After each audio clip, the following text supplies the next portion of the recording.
How's it going, everybody out there? Vince here from Farmacyde.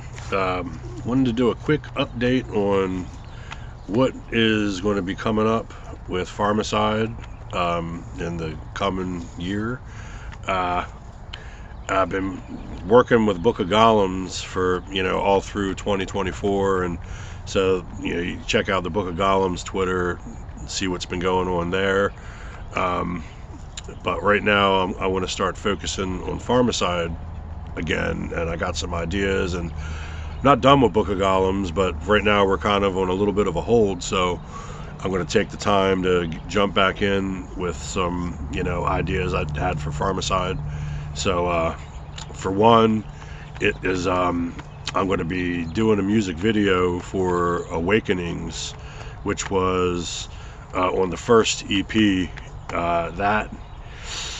That EP was recorded. I was very, very green, and not that I'm much less green now, but I was, knew nothing whatsoever about post-production and mixing and all that kind of stuff. So there's so many production issues in that EP that I just don't even. Awakenings specifically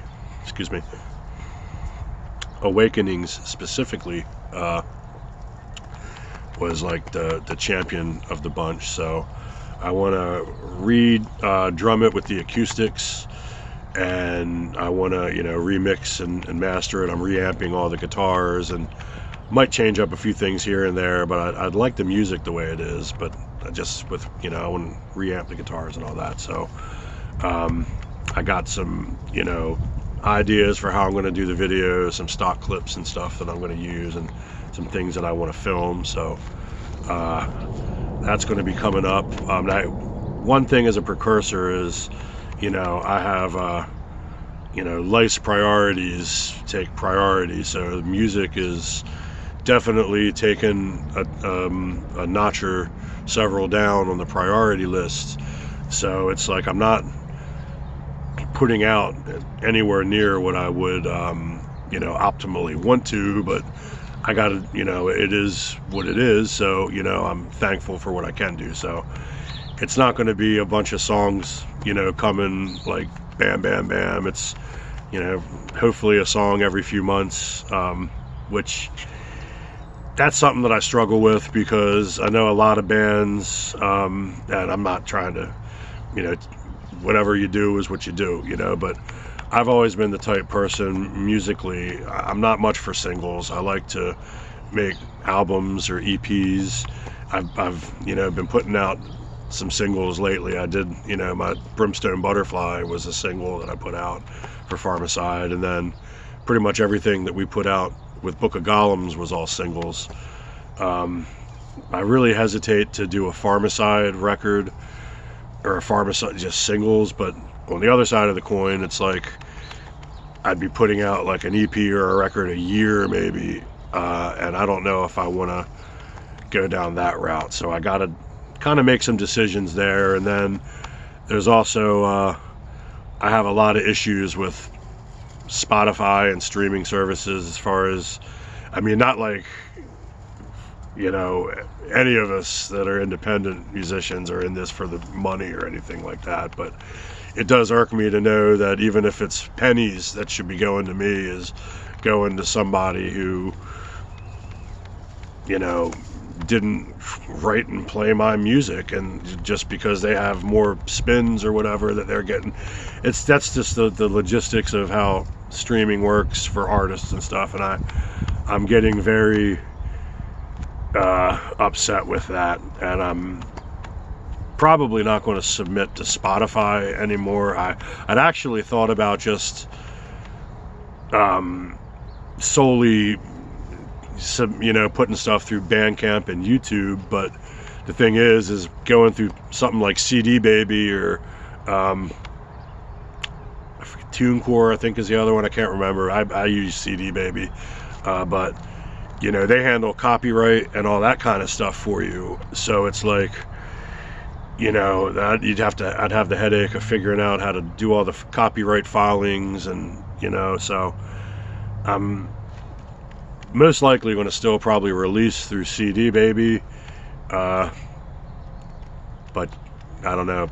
At the very least, I'm probably not going to be doing much more on Spotify, and I'm going to focusing myself more towards probably just YouTube as far as where people to listen to songs and stuff like that. Usually I'm always driving them to Spotify, but I don't really want to do that very much anymore because of previously stated things. So anyway, I got a couple other ideas for YouTube videos and stuff, Farmacyde related. I want to got a video where I got old heads on my drums right now, and I want to kind of do a kind of a real comparison, recording a song on old heads and then re-recording a song with fresh heads, and I'm going to clean off all my cymbals and all that kind of stuff. There's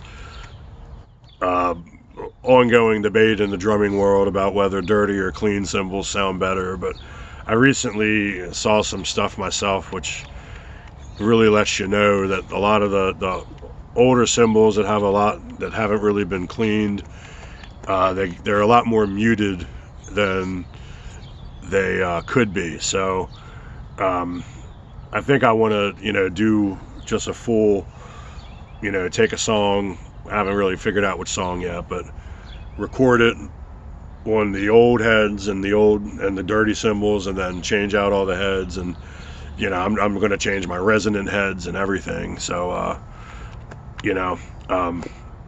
fresh cymbals, fresh heads, and then re-record it and see if what the difference might be. So I want to try also mess around with bass mic placement. Right now I have it on the front of my bass drum, but I don't have a porthole, so I'm kind of deciding on whether I want to put a porthole in my bass drum head and put the mic inside of the bass drum, or if I want to go to the kick side and put the mic there. But my point is I want to get a thumpier, more defined bass drum sound in the recordings, and so that's the kind of stuff that I'm looking at. I got a song from a band when I was like 14 that we were writing, and I want to kind of rewrite that song and do that one.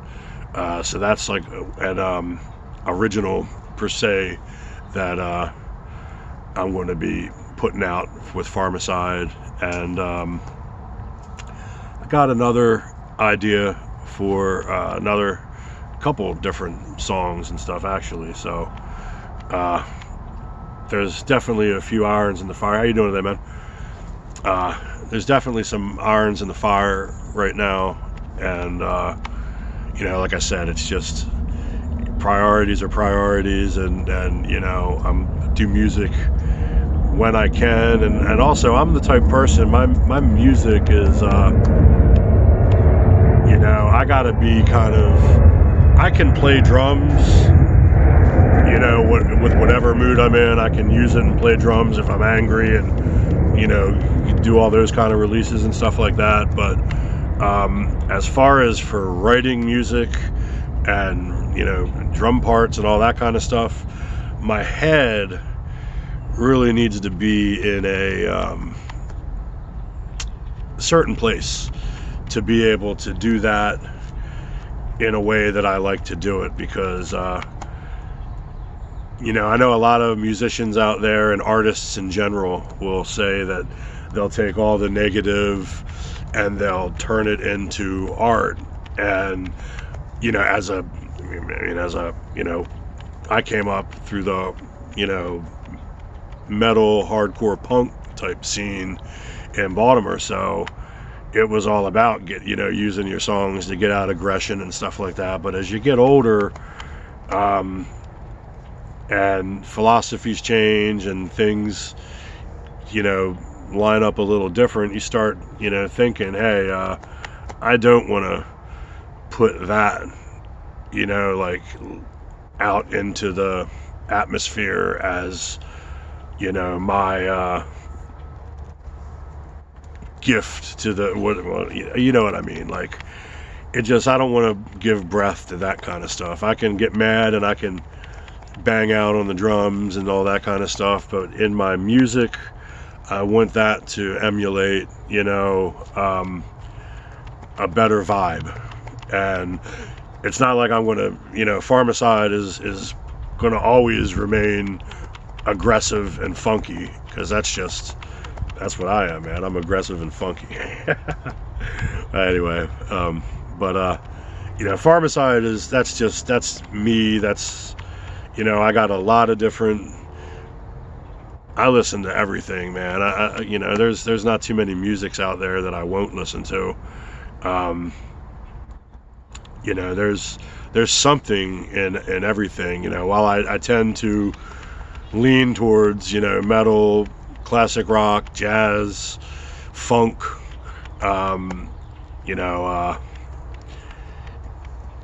I like big band stuff. I like classical stuff.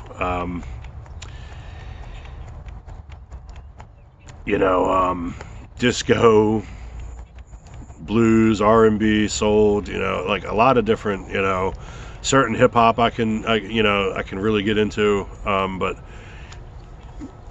country even, and that's something that for some reason seems like a stigma, but even I can get into country and all that kind of stuff. I can find folk music, from my culture and other cultures, like Japanese orchestra is freaking amazing. Anyway, so I got a lot that comes out in my music, and it's always going to come out in my music. And the metal, Sabbath and Slayer and Sepultura, Primus, Caius, all, it's like I got that stuff is always still the foundation. So the aggression and the distortion on the guitars and all, that's always going to be there. Not that I won't experiment with other things, but that's still the core. So, but nonetheless, I in doing that, I don't want to. I want to do it with a positive attitude and a.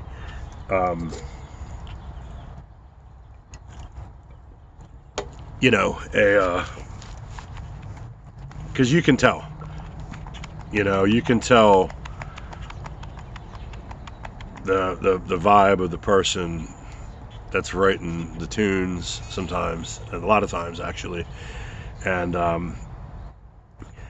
those negative things are just, there's too much negative in the world, and I'm not for pushing that kind of stuff forward. I'm for lifting people up and being positive and trying to promote good nature. And it just feels wrong to give that kind of breath to things anymore. And like I said, I understand plenty of people out there who no man, you just don't understand, it's the other way around.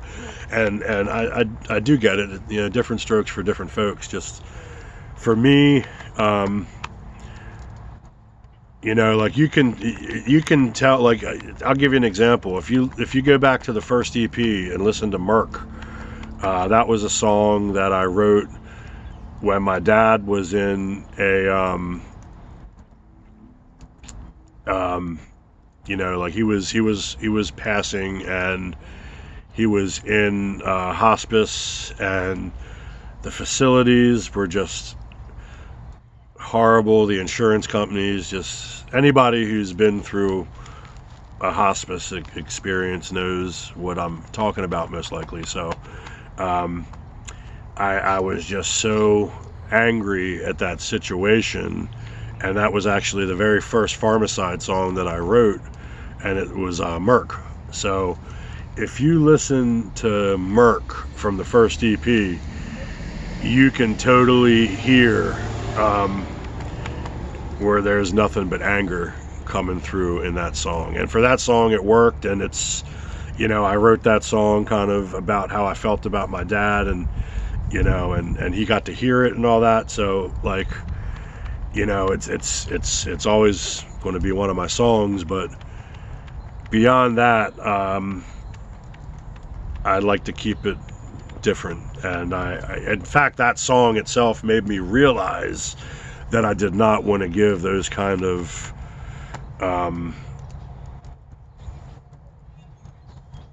feelings and thoughts breath of life to go out into the world. So while that song will always stay because of what it means to me, it's definitely not what Farmacyde is or was meant to be. So like I said, positive things, happy vibes, aggressive good metal, funky as hell. That's what I'm looking for. Throwing left field shit in there, and you know, guys, people who might have listened to some of the stuff, I mean, I've got saxes going on sometimes, flutes, like bass solos, and you know, just I try to do a lot of different stuff, piano, and I got even more ideas to kind of twist it up, but still it's always going to be hard and heavy and aggressive. So I look forward to putting more stuff out, and like I said, just, you know, you got to remember that life's priorities are definitely much higher than music right now. So I do it when I can and when I feel like, you know, my heart is in the right place to do it. So you know, just understand that the releases aren't going to be like, you know, I don't get much chance to get on Twitter and stuff like that. I'm going to try to do a little bit better with that. But I live a very, very, it's a wonderful life, but it's a hectic life. So, you know, it's just, you know, you've got to handle your responsibilities, and they come first. So, you know, it's really great talking to everybody. The sun's out here in Delaware. It's been in the teens for a while, and now I'm sitting outside in a short sleeve shirt. So definitely, you know, enjoying the weather, and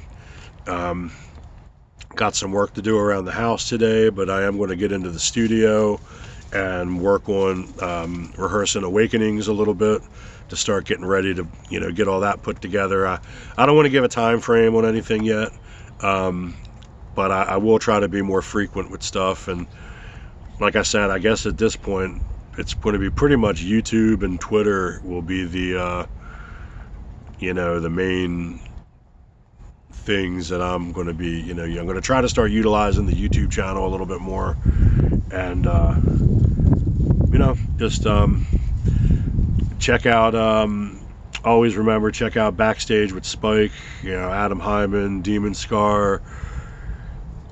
I feel bad because there's a ton of people I'm not mentioning. This side, Dennis from This Side of Anarchy and his son also have a project going on. There's a million people. I literally just got off the phone with different calls that I had, you know, talking this morning, and, you know, plopped up the camera, and I mean, I brought my tripod outside because I've been planning on, you know, doing the video, but you know, I honestly didn't even know what I was going to say until I hit record. So, you know, anyway, nice talking to everybody. Shout out to everybody in the you know, in the indie world, and, you know, all the different people that I'm retweeting and stuff like that on Twitter. They're all the ones that I'm, you know, if I could think off, you know, they'd be the ones that I'd be all mentioning right now. So keep it metal, everybody, and let's try to bring in 2025. Have a good day. So one more addendum here. This is actually the second one. It just chronologically it fits better going after the video and before the one that I did first. And for one, especially once you get to the second one, I'm not trying to have a fashion show. Second addendum, got my headband on because I was just after I filmed that, I went into the studio to rehearse, so I wear a headband so I don't get sweat in my eyes. And now I'm done rehearsing, so I'm outside, so I changed out of my sweaty stuff, and I got a hat on so you know, my head doesn't get don't get sick because, you know, my head's sweating.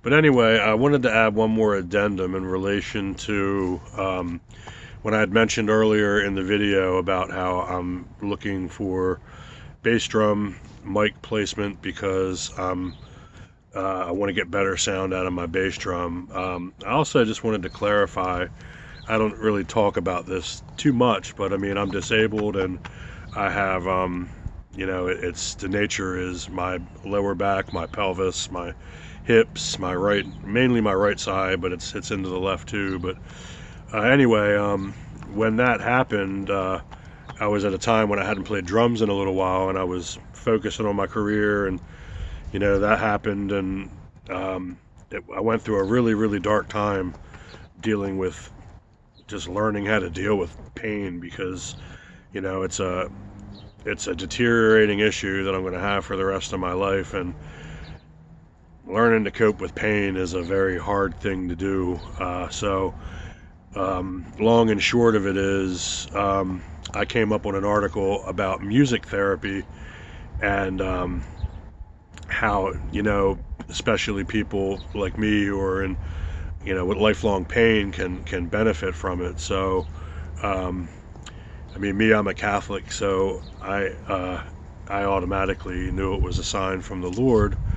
And I'm not, you know, trying, you know, whatever people's beliefs is their beliefs. I'm just stating what happened to me. But anyway, so I decided, you know, to see if I could get back into drumming. And the big problem is due to the nature of, you know, my disability, I can't lift my right leg. So when you're playing drums, if you've ever watched anybody, their thighs are popping up and down like pistons, and you know, and I couldn't do that anymore. So my first thought was to switch it to the left side and maybe just start playing my kit left-handed.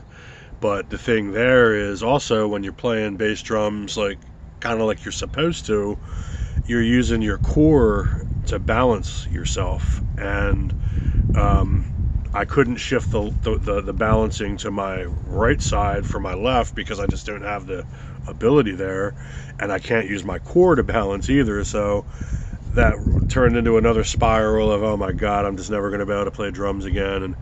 And eventually I came to the conclusion that I can tap my feet, kind of like, you know, somebody's got their hands on their hips and they're tapping their foot impatiently or whatever, but you know, I can tap my foot. So I had went to Sam Ash or Gordon Miller or whatever.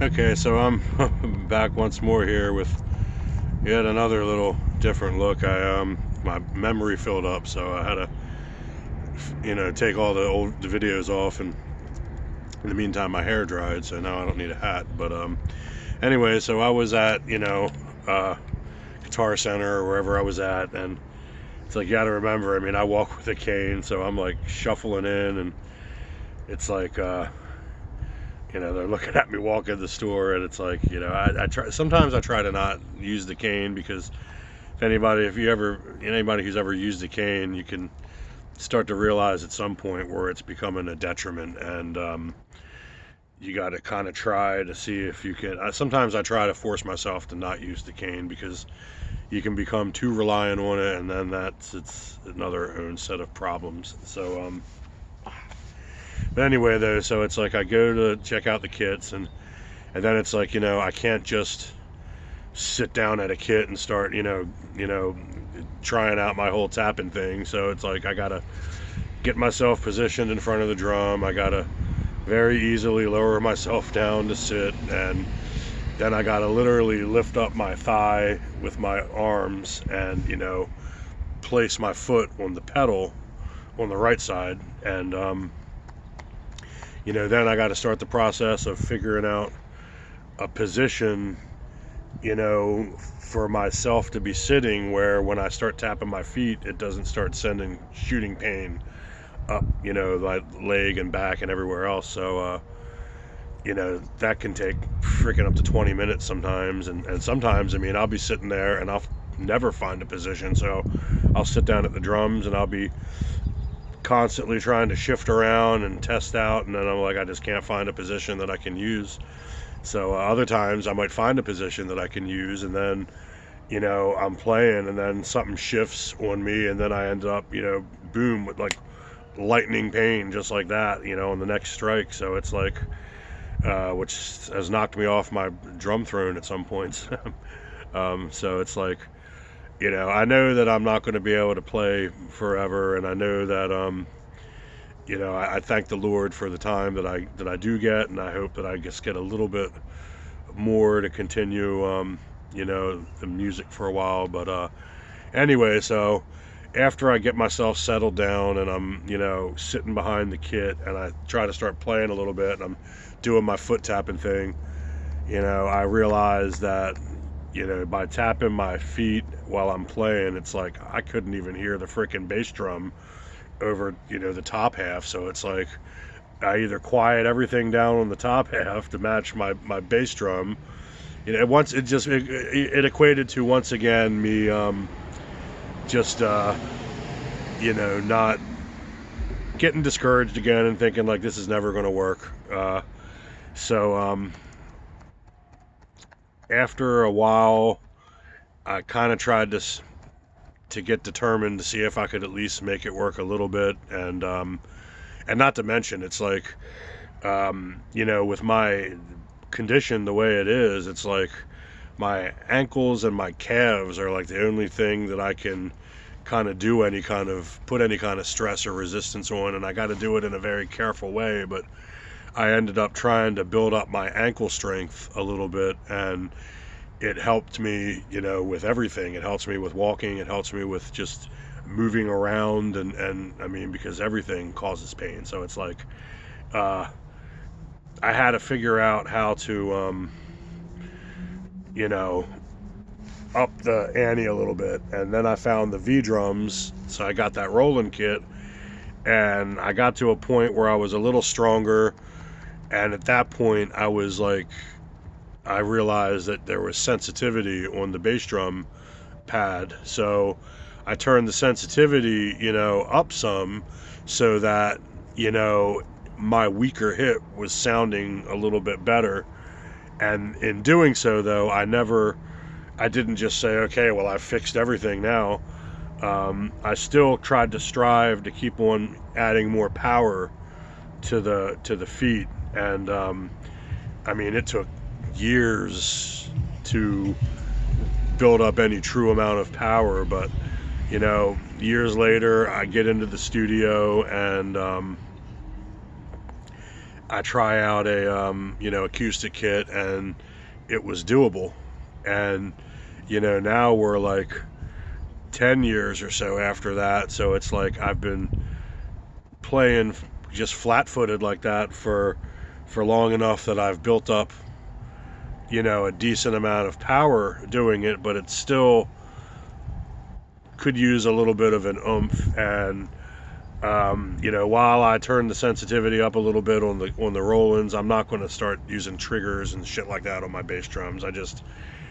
I probably should, and I'd probably be within every right to, as far as musical integrity goes, because it's not like I'm trying to mask a like a deficit in my playing that I have active control to build. It's just, I physically am incapable of, playing it at properly. So, but still, I got it to a halfway decent power, and I really don't want to do that, and most likely I'm not. I just, so like I said, that's why I'm interested in getting more pop and crack out of that, well, not crack, but like for a snare, but like more just a more of a thump and a defined thump out of the bass drum to for the recordings, because it's like any recording. I mean, the quality of your recording first starts with the quality of the performance that you put into it. So, if my bass drum is lagging behind with everything else, I'm trying to myself right now, like everything that I've recorded since 2022 or 2023 has all been on the acoustics. So you know, I'm trying to handle that issue just with EQ and compression and the general process of mixing and mastering drums and, you know, the music for, you know, the music. So, but, you know, I still, I'm the thing is I'm like, I'm not at the point where I can keep building power. I'm at the point now where I'm just trying to hold on to it as long as I can, because I'm already losing a little step. So, like I said, I mean, I got to make some adjustments there, but that's another reason in as far as why I'm interested in the, you know, the bass drum placement, because it's like, you know, for most people, oh, if you got a problem, you know, you got to hit that thing harder, you know what I mean? And it's just, I'm not in a situation to be able to do that. So this is an addendum to the video. This is the next day. You know, I filmed the video yesterday, and this morning when I was getting my kids ready for school, saw a YouTube video about how well, not Spotify, but CD Baby, TuneCore, all of these distribution platforms are getting ready to update their terms of service to allow derivative works. And I saw another video a little bit longer ago in relation to them trying to pass a law in the UK where they're going to start allowing AI to learn from people's music, which is essentially stealing people's music and then reworking it or whatever. I mean, I'm not trying to have some kind of a discussion about AI and all that kind of stuff. Everybody has their own beliefs on those kind of things, but in relation to music, I did just want to add, I would strongly advise people against supporting music and musicians that utilize AI in their you know, in their work. It's just like I said. I mean, you know, as an artist, you know, art is something that anybody can get into and anybody can get started in. But it does take real determination, dedication, a constant commitment to bettering yourself through your art. And, you know, as a musician, it would be musically learning. You know, a lot of us out here making music in the indie world, you know, we're not making money off of it. We're doing it because it's our passion, and it's just we're artists, and you know, that's just what you do. But by allowing AI to come in and just essentially steal all that, and then, you know, I mean, what it's going to turn into is years down the road, you're going to be listening to music, and there isn't going to be really musicians creating any of it anymore. It's going to be music created by humans is going to be something so far underground. And the thing is it's a shame, because there's a lot of us out here, like myself.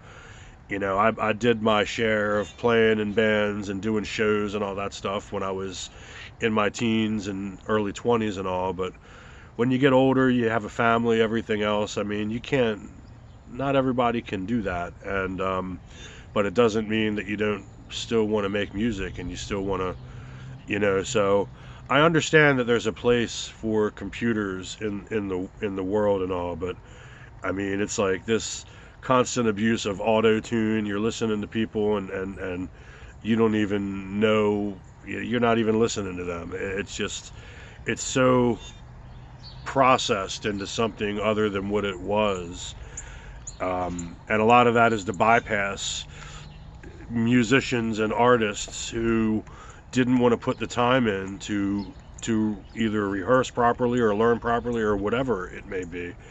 And you know, it'd be a shame, because there is a lot of people in the indie community.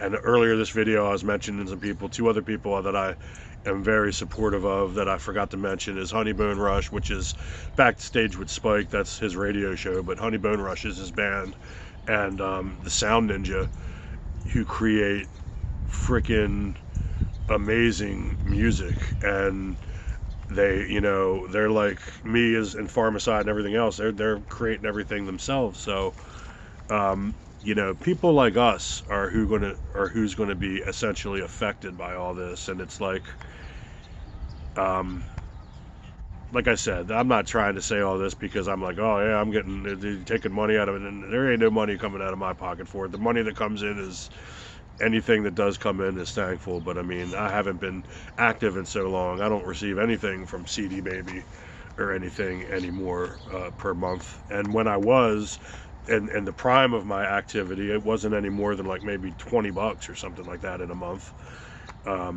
But it just, like I said, we make music because we love what we do, and we're trying to put it out there and share it with other people who love music. So if you want to continue in that with that kind of vibe, I would strongly suggest not supporting AI in art at all, because it has no place. Art should be created by humans, and it should be honest. And I mean, yeah, I understand people could argue, well, you're putting an amp, you're distorting it, I mean, people know what I'm talking about when I say what I'm cautioning of here. So, like I said, I just wanted to add that as an addendum to the video. And once again, keep it metal, everybody. Support real human indie music. I mean, support all music, but us indie artists, we're the ones who are really, you know, putting out like an honest product. It's not out there for profit. It's not out there for somebody to say, well, yeah, this is cool, but you need to change this because the charts are saying. I mean, I know some indie bands may try to work that a little bit more than others. I've never been, in that kind of a way with Farmacyde. What it is what it is, and it's like it or not, it's going to be honest music, coming, from me. So, and that's the case with the vast majority of most independent musicians.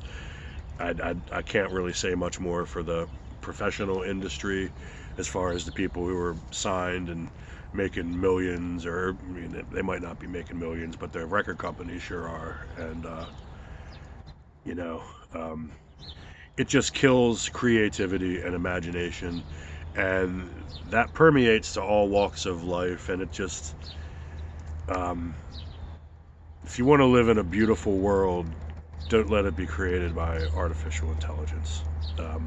Have a great day, everybody.